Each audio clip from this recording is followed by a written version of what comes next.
Hello my friends, welcome to comics my life channel. और आज हम आपके सामने पेश करने जा रहे हैं तिलस्म की सबसे पहली कॉमिक्स तिलस्म। अगर आप हमारे चैनल पर फर्स्ट टाइम आए तो चैनल को सब्सक्राइब कीजिए, ऐसी औसम कॉमिक्स करिए। तो चलिए शुरू करते हैं। तिलस्म।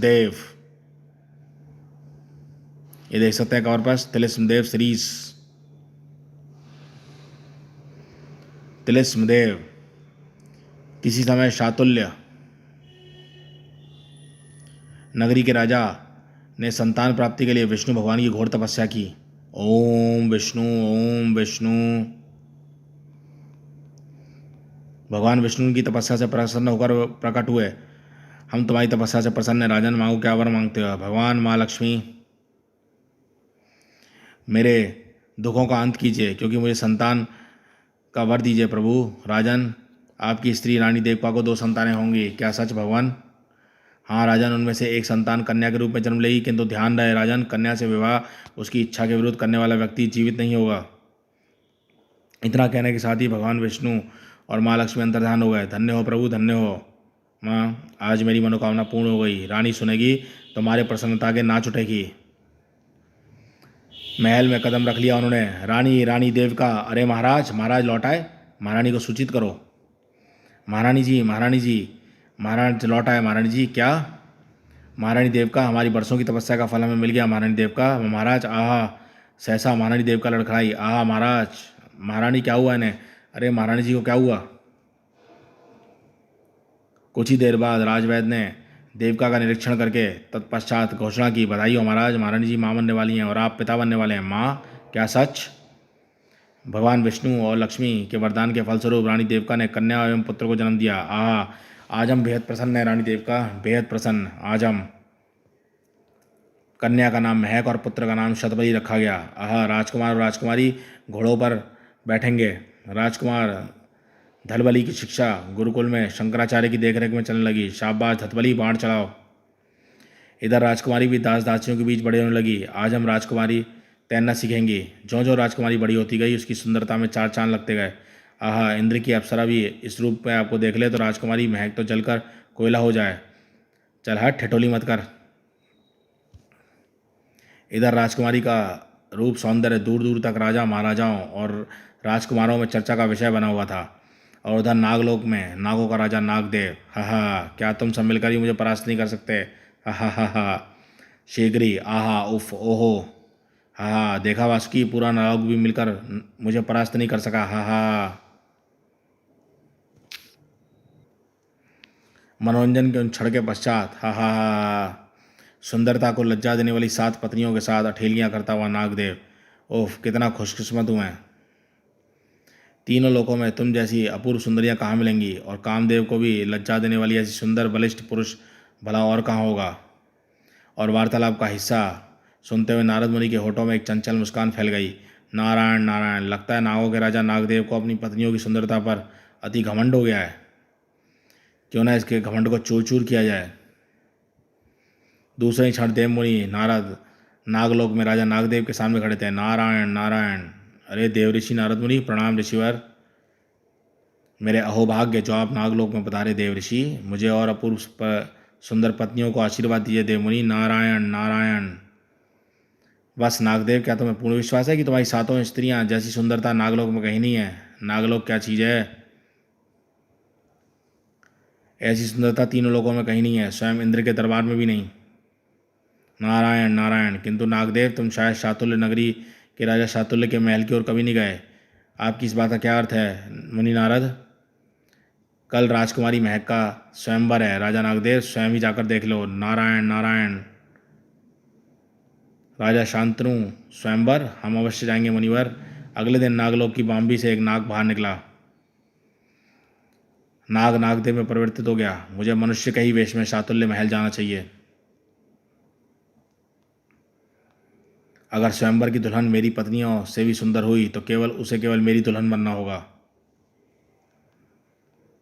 उधर महल में, चलिए राजकुमारी महक, स्वयंवर में अनेक राजा राजकुमार बड़ी बेसब्री से आपका इंतजार कर रहे हैं। स्वयंवर आरंभ हुआ। यह वरमाला लो पुत्री, और अपने लिए उचित वर का चुनाव करो।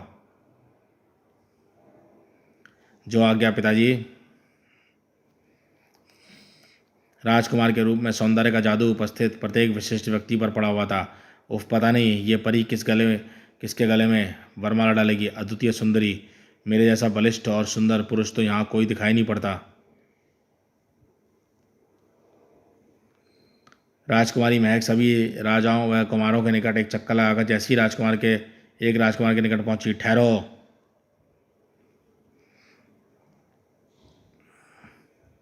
एक पल के लिए सबको सांप सूंघ गया। स्वयं नागदेव भी राजकुमारी की महक के सुंदर के चेहरे पर अटक गया। उफ, गजब की सुंदरता। हिरनी से नयन, कमल सीप से होठ।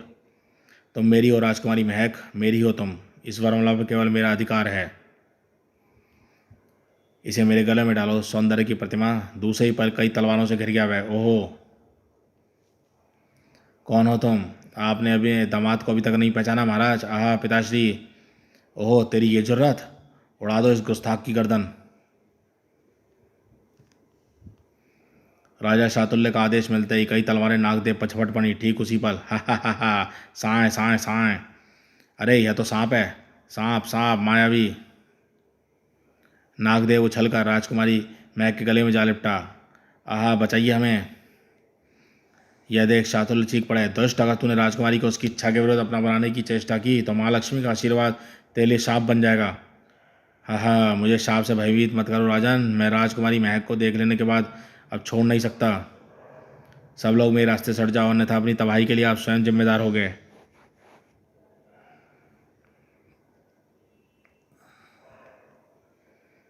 मायावी दुष्ट, दूर हो जा। हम तुझसे नफरत करते हैं। राजकुमारी महक, हम सौंदर्य के पुजारी हैं। हम तुम्हारी नफरत को मोहब्बत में बदल देंगे। खबरदार, कोई आक्रमण ना करे। पिताजी, हमें बचाइए। एकाएक नागदेव के मुख से भयंकर धूम्र फुटका फुंकार फूट निकली। फू, चारों तरफ धुआं ही धुआं फैल गया। उफ, ओह यह धुआं! मेरी बच्ची! राजकुमारी गायब? वह शैतान मेरी बच्ची को ले गया है महाराज। मैं उसके बिना जीवित नहीं रह सकती। आहा महारानी, आहा मेरी बच्ची। उधर गुरु शंकराचार्य के आश्रम में शिक्षा ग्रहण करके शतबली वापस महल लौट रहा था। आहा, मैं जल्दी ही महल पहुंच जाऊंगा और अपनी बहन की डोली स्वयं अपने हाथों से विदा करूंगा। किंतु नगर में प्रवेश करते ही बहुत बुरा हुआ। ईश्वर महाराज और महारानी जी को दुख सहने की शक्ति दे। न जाने वह दुष्ट नागदेव राजकुमारी जी के साथ कैसा व्यवहार करेगा। हे ईश्वरी, हमें क्या सुनना हो? अवश्य महल में कोई अनिष्ट हुआ है। नहीं नहीं, मुझे शीघ्र वहाँ पहुँचना चाहिए। और फिर माताश्री, पुत्र, यह सब कैसे हुआ? पिताश्री, मुझे बताइए। मैं उस कमीने को जीवित नहीं छोड़ूंगा। आपकी बहन अपनी बहन को बचा लो पुत्र, कहीं देर न हो जाए। गुप्तचरों की तलाश जारी है पुत्र। बस एक बार पता चल जाए वह दुष्ट था कौन, हम स्वयं उसे मृत्युदंड देंगे। नहीं, आप अपनी सेना को आदेश दें पिताश्री। मेरा यह अभियंत्रित बाण जिस स्थान पर गिरेगा वहीं वह शैतान होगा। एक विशाल सेना के साथ राजकुमार शतबली ने खुले मैदान से बाण छोड़ दिया। जय गुरुदेव! झरनन! बाण की झंकार से गगन गूंज उठा और विशाल सेना बाण का पीछा करते हुए आगे बढ़ती गई। आगे बढ़ो, वह बाण जहाँ भी गिरे उस स्थान को घेर कर तहस नहस कर डालो। उधर नागदेव राजकुमारी के महक से नागलोक पहुंच चुका था। हा हा, देव ऋषि, तुमने सत्य कहा था। किंतु अब राजकुमारी महक भी हमारी अर्धांगिनी होगी। इसी पल रोशनी के झमाके के साथ देव ऋषि वहाँ प्रकट हुए। नारायण नारायण! राजा नागदेव, यह तुमने क्या किया? तुम्हें तो इसे अगुवाई कर लाए। हाँ देव ऋषि, ऐसा सौंदर्य हमने आज तक नहीं देखा। अब हम इसे अपनी पत्नी बनाएंगे। सावधान राजन, माँ लक्ष्मी के वर्ग के फलस्वरूप अगर तुमने इससे किसी प्रकार की जबरदस्ती की तो अकारण ही मृत्यु को प्राप्त हो जाओगे। इसी के साथ देव ऋषि वहाँ से लुप्त हो गए। ओ, राजा शातुल्य भी ऐसा कह रहे थे। नारायण नारायण! महाराज, आप इस कन्या को विचार त्याग दें, इसे सुरक्षित शातुल्य नगरी पहुँचा दें। हाँ महाराज, इसी में हम सबकी और आपकी भलाई है। महाराज, हम आपको खोना नहीं चाहती। खामोश! इस संबंध में हम केवल वही करेंगे जो हमारा मन कहता है, और हमारा मन कहता है कि अपूर्व सौंदर्य प्रतिमा नागलोक की पटरानी बनेगी। जाओ, तुम सब मिलकर विवाह की तैयारी करो। राजकुमारी महक से हम विवाह करना ही होगा। आहा! राजकुमारी महक, तुम जाग गई? तू नीच गद्दार! राजकुमारी महक, तुम्हें हमारी पत्नी बनना होगा। अगर तुमने ऐसा नहीं किया तो हम तुम्हारे राज्य को तबाह व बर्बाद कर देंगे। नीच दुष्ट पापी, यह हरगिज नहीं होगा। तेरे सिर पर काल मंडरा रहा है, विनाश काले विपरीत बुद्धि। हाँ, तू नागदेव की शक्ति को नहीं जानती मूर्ख। अचानक बुरी तरह से चौंक पड़ा नागदेव। ओहो, शातुल्य नगरी की सेना नागलोक के द्वार के निकट है। इसी पल आवाज के साथ बाण नागलोक की बाम्बी पर आ गिरा। बड़ाम! गरज उठा शतबली, ओहो कायर, यहाँ छिपा बैठा तू, बाहर निकल कमीने। देख ले, देख तेरी मौत तेरे द्वार पर खड़ी है। सरनन, मेरी बहन तू घबराना नहीं, तेरा भाई आ गया है तेरी इस दुष्ट राक्षस से रक्षा करने। अभी भी समय है नराधम, हम तुझे अभी प्राण दंड से बचा सकते हैं, हमें छोड़ दे, हरगिज नहीं। सेनापति क्रुफदूत, एक भयंकर नाग प्रकट हुआ, आज्ञा महाराज। नागलोक के द्वार पर खड़ी सेना को कुचल डालो। उसी समय नागलोक के द्वार पर लगता है वह कायर कहीं भागना निकला, किंतु वह बाण हमारे भीतर जाने के लिए मार्ग प्रशस्त करेगा, उससे पहले कि बाण छोड़ पाता। सेनापति क्रुफदूत को देखते ही सैनिकों में खलबली मच गई। हा हा, अरे ये कैसा भयानक नाग है, उफ, हमारी तलवारें भारे इसके आगे बोने साबित होंगे। क्रुफदूत साथ ही आसपास की बॉम्बियों में सैकड़ों नाग बाहर निकल आए, हिस हिस हिस, और सैकड़ों सैनिकों पर टूट पड़े। हिस फिस फिस हस, हाय आहा आहा फू। क्रुफदूत की विशाली फुंकार ने सैनिकों को दम तोड़ने लगी। फू, हाय मरा, आहा आई। यह देखते ही शतबली ने क्रोध से थरथराते हुए बाण क्रुफदूत पर छोड़ दिया, मगर सर्र, हाहा, तेरे ये बाण मेरा कुछ नहीं बिगाड़ सकते मानव। क्रुफदूत ने अपनी शक्तिशाली पूंछ का वार शतबली पर कर दिया। ओह धड़, ओहो। क्रुफदूत ने शतबली पर विषैली फुंकार छोड़ी, फू, और नागलोक के भयानक सर्पों ने तबाही मचा दी। फुस फुस फुस फुस हिस, हाय आई, हाय मरा। नागलोक के सर्पों और सेनापति क्रुफदूत के आक्रमण से शीघ्र ही शतबली की सेना के पांव उखड़ गए। भागो, ये तो साक्षात मौत है, भागो वरना सब मारे जाएंगे। नहीं, रुक जाओ, इनका मुकाबला करो, रुक जाओ, कायर मत बनो, ठहरो। फू, हा हा, हिस हिस फुस हिस हिस हिस हिस, फू फू। सेनापति क्रुफदूत ने जहरीली फुंकार से शतबली को बेहोश कर दिया। फू, आहा, और महाराज ये रहा आपके दुश्मन का मुखिया। हा हा, शाबाश सेनापति भैया, अगर अब भी जिद पर अड़ी रही तो ये कल का सूर्य भी ना देख पाएगा। उधर राजा शातुल्य, हे विष्णु, हे माँ लक्ष्मी, तेरा ये पुत्र संकट में है, भगवान अपनी पुत्री की लाज रखना प्रभु। इधर क्षीर सागर में स्वामी, राजकुमारी महक का जन्म आपके ही आशीर्वाद से हुआ है, आपको राजा शातुल्य की पुकार की लाज रखनी होगी। अगर उसने जबरदस्ती विवाह किया तो राजकुमारी महक को दिए तुम्हारे आशीर्वाद के कारण वह मृत्यु को प्राप्त होगी, किंतु नागदेव से डराकर धमकाकर विवाह के लिए तैयार कर रहा है। भगवान आपको महक की रक्षा के लिए शेषनाग को भेजना चाहिए, किंतु मत भूलो प्रिय कि नागदेव को ब्रह्मा जी से अमरता का वरदान मिला हुआ है, लेकिन अगर कोई पाप करे तो उसके किए का दंड तो मिलना ही चाहिए, अवश्य मिलेगा। हम कोई ऐसी तरकीब निकालते हैं कि नागदेव की मृत्यु भी ना हो और महक की लाज भी बची रहे। उसी समय नागलोक में, बोलो राजकुमारी महक, क्या तुम्हें अपने भाई की जान प्यारी नहीं है? नहीं, कृपया करके उन्हें कुछ मत कहना, तब फिर तुम्हें प्रसन्नतापूर्वक मेरी 8वीं रानी बनना होगा। बोलो मंजूर है? एकाएक राजकुमारी महक नफरत के साथ सोच उठी। मैं तुझसे विवाह करूंगी नागदेव, किंतु तू कभी मेरा प्रेम ना पा सकेगा। महक ने विवाह की स्वीकृति दे दी। उसी स्थान पर आनंद फानन में विवाह मंडप बना दिया गया और शतबली को होश आया। नहीं बहन, तू इस नीच से हरगिज विवाह मत करो। फिर इससे पूर्व की विवाह के लिए मंत्रोच्चारण आरंभ हो पाता। फू, एक तेज फुंकार ने विवाह मंडप की पवित्र अग्नि को बुझा दिया, और देख नागदेव क्रोध से धाड़ उठा। किसकी मृत्यु का समय निकट आया है?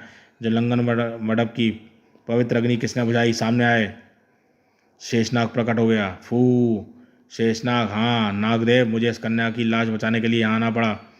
ओह, किंतु यह संभव नहीं है शेषनाग, यह कन्या मुझसे विवाह के लिए तैयार है। नहीं, तुमने इसे विवश किया है।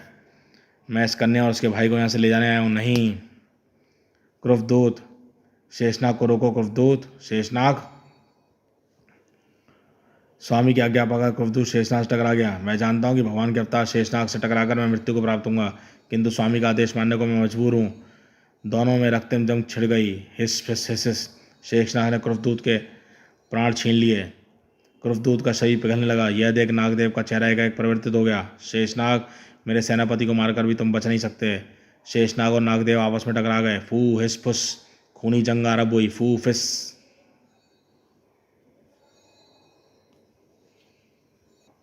नागदेव के भयानक शक्ति प्रहारों से शीघ्र ही शेषनाग प्रयास्त हो गया। फुर्र, आहा, हा, इस विवाह को कोई शक्ति नहीं रोक सकती। ठीक उसी पल साक्षात भगवान विष्णु माँ लक्ष्मी के साथ प्रभु भगवान का स्पर्श पाती शेषनाग भी ठीक हो गया। ओहो, तो आप मुझे रोकने के लिए आए, किंतु मैंने जो हश्र आपके शेषनाग का किया है वैसा ही आपका करूँगा। संभालिए मेरा प्रथम बार सर्र। किंतु विष्णु एवं लक्ष्मी तक पहुँचने से पूर्व ही गदा जलकर भस्म हो गई। भक, बचाइए मेरा अगला बार। भक्क, नागदेव तू कितना भी शस्त्र चला ले, सबका यही असर होगा। तुझे अपनी शक्ति और बहुत अभिमान हो गया है ना। यह देख नागदेव प्रभु की शक्ति का महारूप, विराट रूप। नागदेव तूने एक स्त्री को विवश करने के लिए बाध्य किया है, तुझे इसका दंड मिलेगा। नागदेव तुम्हें नागलोक छोड़कर मृत्युलोक में अपना जीवन बताना होगा। मृत्युलोक पृथ्वी को कहते हैं। मृत्युलोक? नहीं नहीं, ऐसा नहीं हो सकता। अगर राजकुमारी महक तुम्हें क्षमा कर दे तो तुम नागलोक में रह सकते हो। मैं इसे क्षमा नहीं करूंगी प्रभु, इसे दंड भुगतना होगा। अगले 10 क्षणों में तुम स्वयं को पृथ्वी पर पाओगे, और अगर तुमने नागलोक में प्रवेश करने की चेष्टा की तो तुम मनुष्य लोक से निकलकर कीड़े मकोड़े और जानवरों की 84 लाख योनियों में प्रवेश करोगे।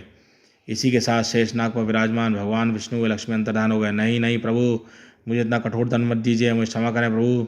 दूसरा ही क्षण मैं कौन हूँ, मैं यहाँ कैसे आ गया, मुझे याद क्यों नहीं आ रहा। तभी एक आकाशवाणी हुई, आज से तुम्हारा नाम तिलस्म है पुत्र। अपने दुष्कर्मों के कारण नागलोक से तुम्हें पृथ्वी पर आना पड़ा है। अब तुम्हें यहीं रहकर अपने पापों का प्रायश्चित करना होगा। तुम अमर हो तिलस्म। अगर तुम नागलोक में वापस लौटना चाहते हो तो जाओ, ईश्वर में ध्यान लगाओ और अपनी अपार शक्तियों को मानवता की भलाई के कार्यों में लगाओ। ओह, मैं ऐसा ही करूँगा भगवान। इधर राजकुमारी महक व राजकुमारी शतबली ने भी एकाएक स्वयं को राजमहल के भीतर सबके सम्मुख पाया। मेरी बच्ची राजकुमार शतबली, राजकुमारी महक, मेरे बच्चों। जबकि नागदेव अब जो तिलस्मदेव बन चुका था, ईश्वर की कठिन आराधना में लीन हो गया। तब एक दिन, उठो वत्स, हम तुम्हारी ईश्वर भक्ति से अत्यंत प्रसन्न है। वर मांगो पुत्र, मुझे नागलोक वापस जाने का वर दें भगवान। यह संभव है वत्स। भगवान विष्णु का शाप हम मिथ्या नहीं कर सकते, किंतु हम तुम्हें सहस्त्र शक्तियाँ प्रदान करते हैं जिन्हें तुम मानवता की भलाई के लिए इस्तेमाल कर सकते हो। और अगले ही पल, ओह यह क्या, अलौकिक शक्तियाँ मुझ में प्रवेश कर गई हैं। और इसी के साथ ईश्वर रूप अंतर्धान हो गए और तिलस्मदेव एक कभी ना खत्म होने वाली तपस्या में लीन हो गया। तो दोस्तों, इस प्रकार तिलस्मदेव बने। तो चलिए, ये कॉमिक्स यहीं पे समाप्त होती है। कॉमिक्स कैसी लगी हमें बताइएगा। चैनल पे फर्स्ट टाइम आए हो तो चैनल को सब्सक्राइब करिए ऐसी ऑसम कॉमिक्स के लिए। देखते रहिए कॉमिक्स माय लाइफ चैनल।